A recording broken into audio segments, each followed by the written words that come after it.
2 दिन के बिहार दौरे पर पटना पहुंचे पीएम मोदी। पटना में भव्य रोड शो, एयरपोर्ट से बीजेपी दफ्तर तक 4 किलोमीटर लंबा रोड शो। पटना में पीएम मोदी के रोड शो में भारी भीड़, पीएम मोदी के स्वागत में लगाए गए नारे, जगह जगह ऑपरेशन सिंदूर के पोस्टर। पीएम ने पटना एयरपोर्ट के नए टर्मिनल का किया उद्घाटन, बीटा एयरपोर्ट की आधारशिला भी रखी गई। पश्चिम बंगाल के अलीपुर द्वार में पीएम मोदी ने ममता सरकार को घेरा, बोले बंगाल की पुकार नहीं चाहिए निर्मम सरकार, बंगाल में माता और बहनें असुरक्षित।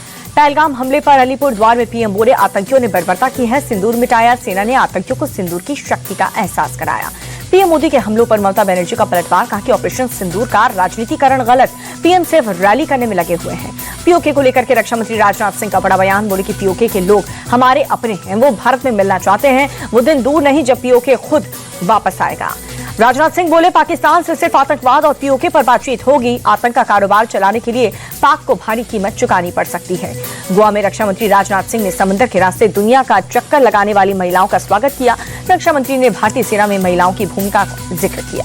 वायुसेना प्रमुख air chief marshal AP Singh का बड़ा बयान, बोले कि प्राण जाए पर वचन न जाए, सेना एक बार कमिटमेंट कर लेती है तो फिर खुद की भी नहीं सुनती। पाकिस्तान के साथ द्विपक्षीय संबंधों पर विदेश मंत्रालय की 2 टूक, रणधीर जायसवाल ने कहा आतंकियों को सौंपे और पीओके खाली करें तभी होगी बातचीत। रणधीर जायसवाल बोले जब तक आतंकवाद तब तक सिंधु जल समझौता स्थगित, पानी और खून साथ साथ नहीं बह सकते। पुंछ से लौटने के बाद राहुल गांधी ने प्रधानमंत्री मोदी को चिट्ठी लिखी, पाक गोलीबारी में प्रभावित परिवारों के लिए राहत और पुनर्वास पैकेज की मांग की। दक्षिण अफ्रीका में सुपीयर सुले के नेतृत्व वाला दल जहां पर प्रिटोरिया में अफ्रीकी कांग्रेस नेताओं से मुलाकात की, आतंकवाद और ऑपरेशन सिंदूर को लेकर के बातचीत हुई। जकार्ता में नेशनल मैंडेट पार्टी भी नेताओं के साथ बैठक के बाद बोली जेडीयू सांसद संजय झा, पहलगाम हमले की दी गई है जानकारी, मैंडेट पार्टी ने माना पाकिस्तानी सेना आतंकवाद को देती है बढ़ावा। यूपी कांग्रेस अध्यक्ष अजय राय का केंद्र सरकार पर हमला, कहा कि सरकार पूरी तरह से विफल है, लोगों को बेवकूफ बनाने के लिए भेजे जा रहे हैं प्रतिनिधि मंडल। ऑपरेशन शील्ड की नई तारीख का ऐलान, 31 मई को देश के 4 राज्यों में होगी मॉक ड्रिल। पाकिस्तान से सटे 4 राज्य जम्मू कश्मीर, राजस्थान, गुजरात और पंजाब में होगी मॉक ड्रिल। शोपियां में सुरक्षा बलों के हाथों लगी बड़ी कामयाबी, आतंकियों के 2 मददगारों को पकड़ा गया, भारी मात्रा में हथियार और गोला बारूद भी बरामद। जासूस ज्योति मलो, अवैध बांग्लादेशी नागरिक के खिलाफ एक्शन, दिल्ली से लेकर के यूपी तक ताबड़तोड़ छापेमारी, 10 दिन में दिल्ली में पकड़े गए हैं 88 बांग्लादेशी। साउथ दिल्ली में पुलिस का स्पेशल ड्राइव, अवैध बांग्लादेशियों की पहचान के लिए छापे। रंगपुरी पहाड़ी इलाके से पकड़े 10 घुसपैठी, कई साल से अवैध रूप से रह रहे थे रोहिंग्या।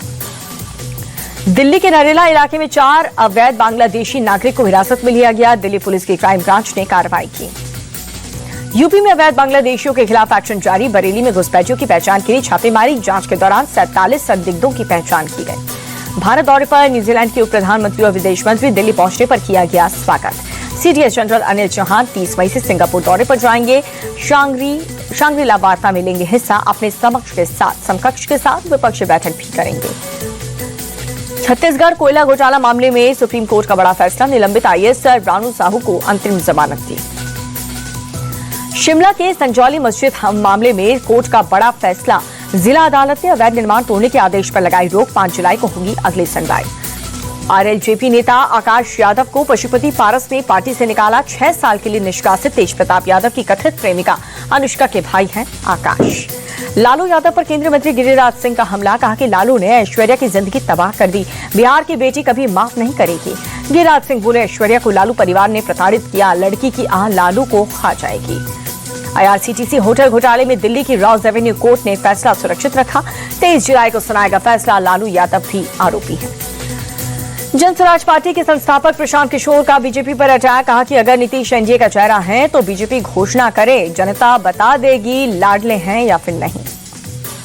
बिहार चुनाव में सीट बंटवारे पर बोले चिराग पासवान, बातचीत जारी है, जल्द ही फैसला होगा, अगर पार्टी ने बोला तो हम जरूर चुनाव लड़ेंगे। दिल्ली में देश के पहले बैटरी एनर्जी स्टोरेज सिस्टम का लोकार्पण, ऊर्जा मंत्री आशीष सूद ने किया शुभारंभ, 20 मेगावाट की क्षमता वाला दक्षिण एशिया का सबसे बड़ा सिस्टम। केजरीवाल ने पासपोर्ट नवीनीकरण के लिए राउज एवेन्यू कोर्ट में याचिका दाखिल की, एनओसी की मांग की, कोर्ट ने ईडी सीबीआई को नोटिस जारी किया, 4 जून को सुनवाई। दिल्ली की बीजेपी सरकार के 100 दिन पूरे होने पर आम आदमी पार्टी ने साधा निशाना, आतिशी बोली बीजेपी ने 10 साल से चल रही व्यवस्थाओं को 100 दिन में ठप किया। आतिशी बोली बीजेपी सरकार के आते ही स्कूलों की फीस बढ़ी, पानी के लिए लोग परेशान हो रहे हैं, प्रदूषण भी लगातार बढ़ रहा है। पूर्व सीएम आतिशी ने कहा कि बीजेपी सरकार जनहित योजनाओं को बंद कर रही है। बीजेपी ने विधवाओं की पेंशन काटी। 100 दिन के कार्यकाल में बीजेपी पूरी तरह से फेल है। सीएम योगी आदित्यनाथ का बड़ा बयान, कहा कि स्कूल और कॉलेज में भारतीय वीरों को बुलाया गया। किताबों की विदेशी आक्रांताओं का महिमा मंडन है। पीएम मोदी के 11 साल में सफल कार्यकाल के लिए केशव प्रसाद मौर्य ने दी बधाई। कहा कि पीएम के नेतृत्व में भारत चौथी अर्थव्यवस्था बना है। यूपी के डिप्टी सीएम केशव प्रसाद मौर्य का अखिलेश यादव पर पलटवार। कहा कि उनको किसी भी मंदिर पर बोलने का नैतिक अधिकार नहीं है। बीजेपी की पवित्र सोच अखिलेश को बर्दाश्त नहीं। यूपी सरकार में मंत्री अनिल राजभर का अखिलेश के बयान पर तंज। कहा कि सपा किसी भी मुद्दे पर नहीं करना चाहती चर्चा। जनता से जुड़ा कोई भी मुद्दा सपा नेता नहीं उठाते। लखनऊ के किंग जॉर्ज अस्पताल के डॉक्टरों को बड़ी सफलता। गर्दन के रास्ते दिमाग में घुसी 10 सेंटीमीटर लंबी कील का निकाला गया। करीब 10 घंटे तक चला ऑपरेशन। बिहार के जहानाबाद में पुलिस टीम पर हमला हुआ। ग्रामीणों के हमले में 2 दारोगा और 4 सिपाही घायल हुए। तेजी के साथ बंद हुआ शेयर बाजार। सेंसेक्स 320 अंक चढ़ करके 81,633 पर रहा। निफ्टी भी 81 पॉइंट उछला। अमेरिकी डॉलर के मुकाबले रुपए में 12 पैसे की गिरावट। $1.85 पर रहा। राजधानी दिल्ली के कई हिस्सों में भारी बारिश, चिलचिलाती गर्मी से लोगों को राहत मिली।